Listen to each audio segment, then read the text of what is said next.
kendaraan obat ini seperti apa sih? Dapat kabar dan dari siapa? Tadi dengar kabar dari grup Indra Bekti tadi sempat ada penyumbatan di otak, sempat pingsan katanya di WC. Sebetulnya aku sempat ngeliat tadi malam di postingan istrinya ulang tahun kan, terus mukanya tuh kayak muka capek. Aku sempat muka capek. Trit, Bekti ulang tahun nih gitu kan, ulang tahun kita selamatin ya gitu. Ini mukanya kecapean ya gitu. Udah dapat besok siangnya pas bangun tidur, saya bangun siang dapat laporan itu. Kaget gak bang dengan kabar? Kaget. Aku sama Indra Bekti tuh soalnya sebelum kita nikah kita juga udah kenal banget udah, sama Indra Bekti. dan aku malah sering ngingetin Indra Bekti soal ini. Dia kan sering minum banget teh manis apa sih namanya? Di dalam kemasan gitu kan. Tapi jadi minuman tiap hari. Indra, awas hati-hati lo, ini gula. Bilang enggak bilang gitu. Dan nggak tahu deh, gue tadi malam nggak tahu tuh ngeliat postingan jam 1 malam tuh sempet ngeliat mukanya capek banget gitu. Paginya kan dia sempet siaran radio tuh. Iya. Itu katanya mukanya udah kelihatan pucat. Waktu saya nggak tahu pas ini, cuma saya cuma komentarnya waktu ngeliat postingan ulang tahun itu aja. Terakhir ketemu kapan bang sama Indra? Enggak, baru beberapa bulan yang sebulan 2 bulan yang lalu di mana gitu, nggak sengaja. Iya, mengenal sosok Indra Bekti yang workaholic bisa dibilang dengan padatnya aktivitas seperti apa sih? Sempat menasihati untuk mengurangi kegiatan atau? Enggak sih, karena dia pekerja keras. Saya malah nggak pernah nasihatin soal kegiatannya, malah justru saya sering nasihatin soal makanan, minuman yang dia minum tiap hari itu gitu kan. Hati-hati gula gitu. Karena dari zaman dulu gitu. Waktu terakhir ketemu itu kondisinya gimana? Oh, baik-baik aja, terakhir itu baik-baik aja. Maksudnya nggak ada cerita kalau dia lagi sakit? Enggak. Coba ini adalah ini sebenarnya jadi pelajaran juga gitu buat orang-orang yang udah usia di atas 40 itu harus jadi alert buat semua. Jadi kita harus tahu alarm badan kita sendiri. Orang udah di atas 40 harus tahu, harus cek tekanan darah kita berapa. Harus juga rajin cek jantung. Terus tekanan darah tinggi itu suatu hal yang sebetulnya kelihatannya simpel tapi enggak. Karena orang sekarang umur 20 aja udah bisa punya hipertensi loh. Nah, hipertensi itu bahayanya apa kalau didiemin? Dia bisa ke jantung atau ke ginjal larinya. Penebalan dinding jantung atau ada penyumbatan atau dan segala macam atau ke ginjal. Nah, kalau orang udah punya riwayat darah tinggi, jangan pernah takut buat minum obat darah tinggi walaupun setiap hari. Orang bilang kalau udah minum obat darah tinggi, ada yang harus setiap hari. Nggak apa-apa, manfaatnya lebih banyak dari mudaratnya dibanding lu nggak terkontrol darah tingginya. Ini buat semua ya pelajarannya. Akhirnya nanti bisa larinya kan gitu, ke penebalan dinding jantung, ke penyumbatan pembuluh darah, terus bisa ke ginjal. Jadi itu benar-benar harus hati-hati banget. Kolesterol juga. Dan kita harus bisa menjadi alarm buat diri kita sendiri saat kita udah ngerasa badan kita tuh udah capek. Kita harus jangan maksain. Dan apalagi orang-orang yang udah di atas 40, bukan di atas umur 30-20 juga, orang nggak boleh kurang tidur. Karena kalau orang kurang tidur bahaya banget. Kita banyak dengar kan kejadian teman-teman kita yang akhirnya karena begadang, kurang tidur segala macam, besok dipaksain, akhirnya kejadian-kejadian seperti itu terulang lagi. Jadi kita harus bisa mengukur badan kita sendiri. Apio sudah berkomunikasi dengan keluarga Indra Bekti untuk mengupdate mungkin atau seperti apa? Tadi saya coba hubungin belum bisa. Tapi kita udah koordinasi sama teman-teman yang bisa ngasih informasi tadi lewat grup ya. Berarti memang sudah ada informasi dari teman-teman. Ya tadi siang sempat sadar. Tadi siang dia sempat sadar. Tapi Mas Buya selain bad habit dia suka makan minuman yang manis-manis gitu, ada gak sih kayak usaha dia untuk menjaga kebugaran? Oh, kalau Indra Bekti kalau di luar itu dia hidup sehat kok, dia nggak pernah minum, nggak merokok gitu setahu saya. Dia hidup sehat, cuman mungkin itu kecapean kali ya. Capean atau mungkin nggak tahu kan, saya nggak tahu juga nih kenapa. Cuman kita bicara secara umum, biasanya hal seperti ini terjadi karena kurang tidur, terus hipertensi yang tidak terkontrol. Ya itu kebanyakan sih.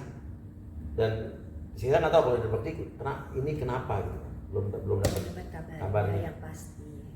Kayak Indra kan juga sempat program diet. Jadi itu gemuk banget, sekarang udah ada kurusan itu. Pengaruh nggak sih dari ininya ke fisiknya? Nggak, gue nggak ngerti deh. Tapi kalau gue udah bilang sama bini gue juga udah nggak usah diet-dietan karena kita nggak tahu juga obat diet atau apa yang kita minum tuh chemicalnya berbahaya apa nggak. Gue udah cinta kok sama bini gue walaupun lu gembrot juga. iya benar. Terus abis itu kayak Asti juga bilang iya perut lu juga gendut. Iya gue bilang tapi gue nggak mau diet.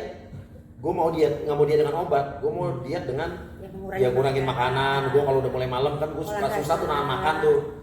Ya olahraga yang sampai sekarang tuh mungkin gue belum lakuin gitu kan. Dan gak apa-apa kita, karena kita menguruskan badan tuh bagus untuk kesehatan. Tapi kalau gue nggak setuju kalau dengan obat diet, dengan obat-obatan gue nggak setuju. Mungkin Tadi kan sempat menyinggung saya tentang ulang tahun ya. Kira-kira dari Mas Buya ada rencana gitu nggak tadinya untuk hadiah atau surprise atau apa gitu untuk Atau mungkin ada undangan dari pihak keluarga. Nggak ada. Gue cuma ingat waktu dulu Indra Bekti masih di Ceriwis, dulu ulang tahunnya dirayain di Hard Rock, gue gede-gedean gue ingat. Dan gue ingat ulang tahun Indra Bekti itu menjelang tahun baru habis Natalan, jadi itu yang dinyatakan gue gitu, karena dari zaman dulu kan kita udah berteman. Sebelum nikah, jadi kita sama satu manajemen artis, Iya. kita keluar negeri satu kamarnya sama Bekti, gitu kan. Ke luar kota juga satu keretanya sama Bekti, satu kamar sama Bekti. Gitu. Pas lahiran juga Bekti datang. Iya. Mungkin ada doa untuk kamu. Pasti Bekti bisa harus kuat dan bisa melalui ini semua. Amin. Dan Gila juga iya. kuat, Iya. pasti kuat, Iya. pasti bisa sembuh lagi. Insya Allah. Amin. Amin.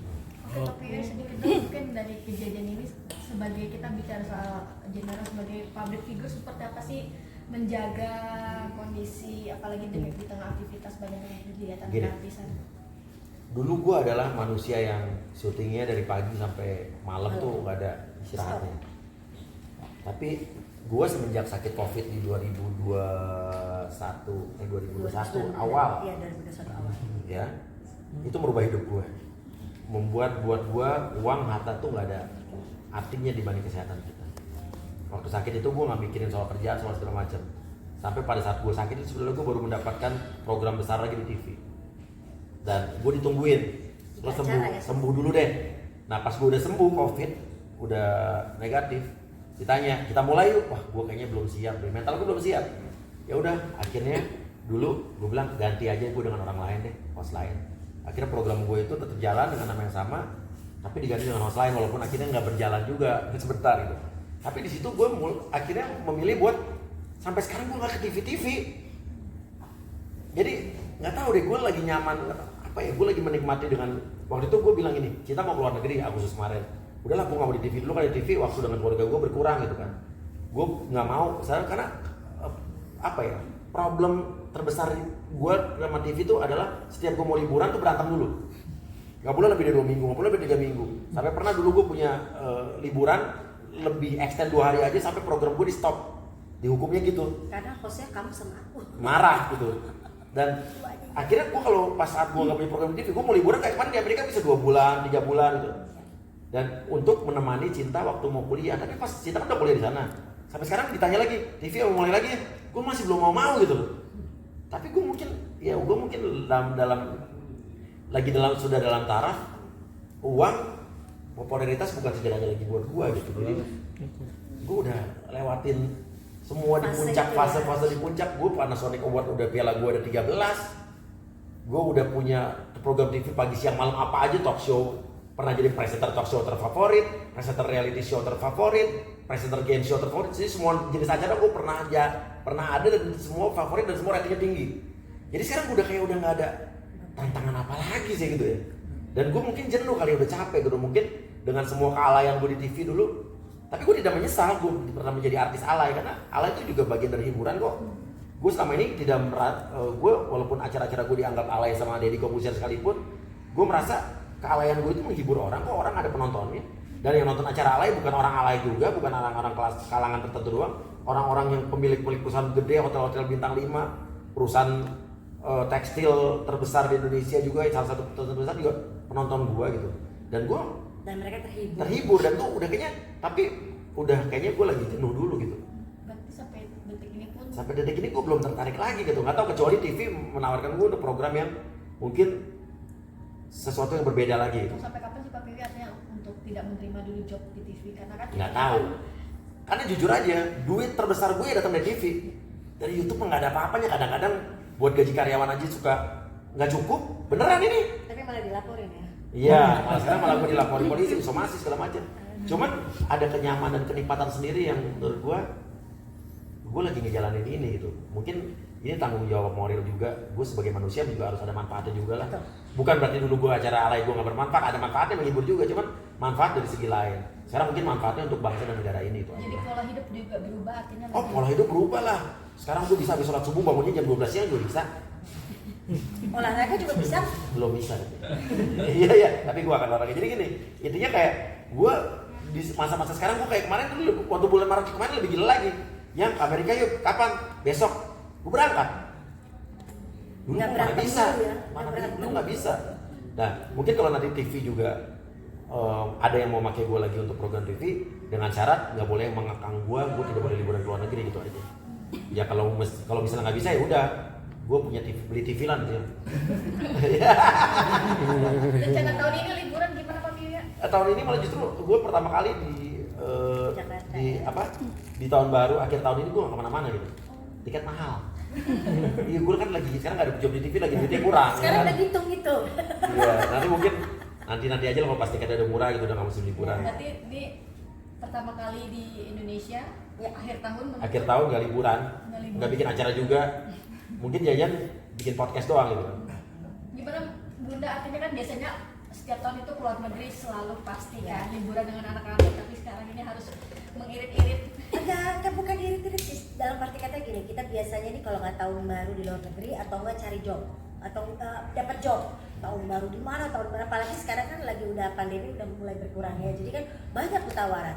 Tapi mungkin gini kali ya, mungkin sudah berbeda kayak tadi Mas Uya bilang karena kita sakit segala macam, jadi kayaknya enakan berdua aja ya pas tahun baru kita ngumpul sama teman-teman, itu nggak pernah kita lakukan. Jadi selama aku menikah sama Mas Uya, tahun baru tidak pernah berdua. Dalam arti kata kita berdua, kita ngobrol sama teman atau bikin apa gitu, nggak pernah. Pasti kerja. Maka di tahun ini saya bilang sama dia, dah tahun baru kita berdua aja yuk atau sama teman-teman. Kita ngobrol, kita ketawa-ketawa, itu aja yang kita inginkan. Karena selama hampir 20 tahun menikah sama Mas Uya, baru sekarang bisa. Yes. Dan gue dulu zaman di TV mana pernah bikin kumpul-kumpul wartawan wawancara. Nggak ada waktunya. Ya kan? Sekarang kebanyakan nganggur ya. Sangat luang. Berarti memang planningnya sendiri khusus untuk family, keluarga dan teman-teman. Ya karena waktu ketika sakit itu kita cuma mikir udah deh apalagi sih yang dicari. Makanya pas kita ngobrol berdua, apalagi si Cinta kan di Amerika, Nino pasti ntar ada acara sendiri gitu kan ya. Ya udah paling cuma berdua, dan itu yang memang kita pengen. Maksudnya gini, 20 tahun sama Mas Uya tapi nggak pernah berduaan waktu tahun baru. Jadi mungkin ini momen yang terbaik kita berduaannya ya. Sekarang udah lagi giliran artis-artis yang pada muda-muda lah. Iyalah. Masa isinya Artis artis-artis tua dua mulu. lagi ya. Ya kan? Waktu zaman gue di TV, pada Sony kan udah lagi.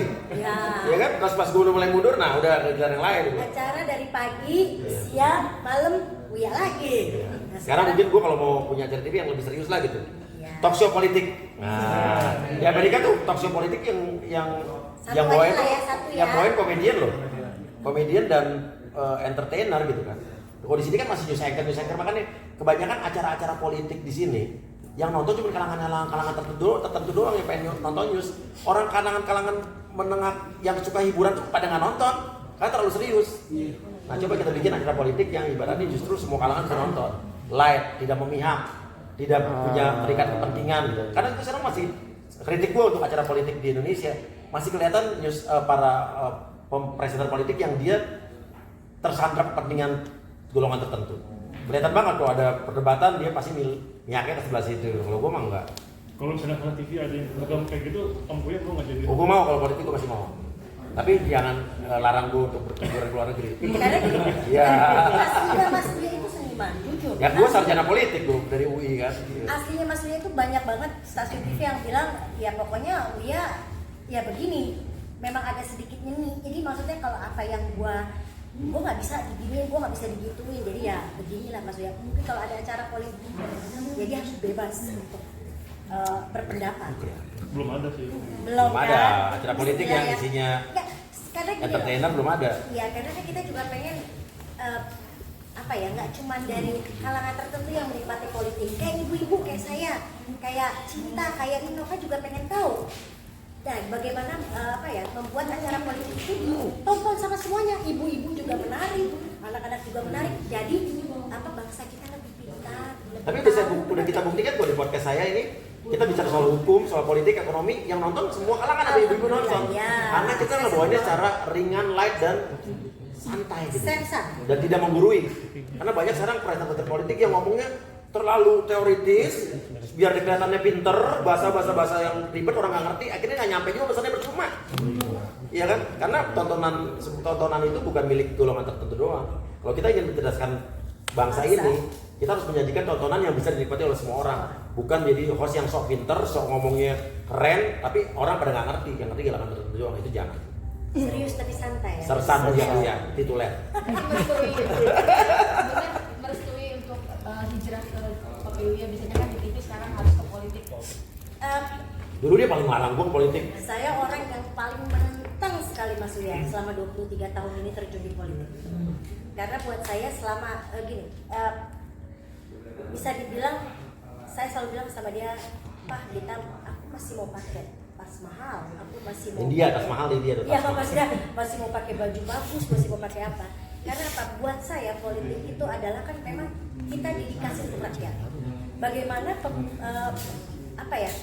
suara didengar, tapi yang menjadi wakilnya itu bermewah-mewah atau bagaimana, kan nggak cocok. Karena kan rakyat kita sendiri masih kekurangan, masih kurang pendidikan. Maksudnya saya juga pengen benar-benar kalau mau di politik yuk kita benar-benar jadi wakilnya rakyat. Maksudnya ya. Ya bukan berarti kita di politik kita naik mobil pickup enggak ya? Ya enggak apa-apa juga. Enggak apa-apa juga. Enggak, harus pura-pura jadi pencitraan. Enggak gitu. Ya. Kan sekarang banyak politikus yang tiba-tiba menjelang 2024 yang tadi naik bisnis terus di ekonomi gitu kan. Tapi enggak gitu. Kalau saya mah dari dulu udah naik ekonomi kok. Ya maksud aku pokoknya kita benar-benar serius, benar-benar kalau pengen mau menyuarakan, pengen masuk ke politik, menjadi wakil rakyat, ya kita harus menyuarakan apa yang diinginkan rakyat. Kan toh kita juga dibayar oleh mereka. Jadi ya saya bilang sama dia, oke, 23 tahun. Ya boleh, kita juga udah berkecukupan kok, udah ada duit. Alhamdulillah.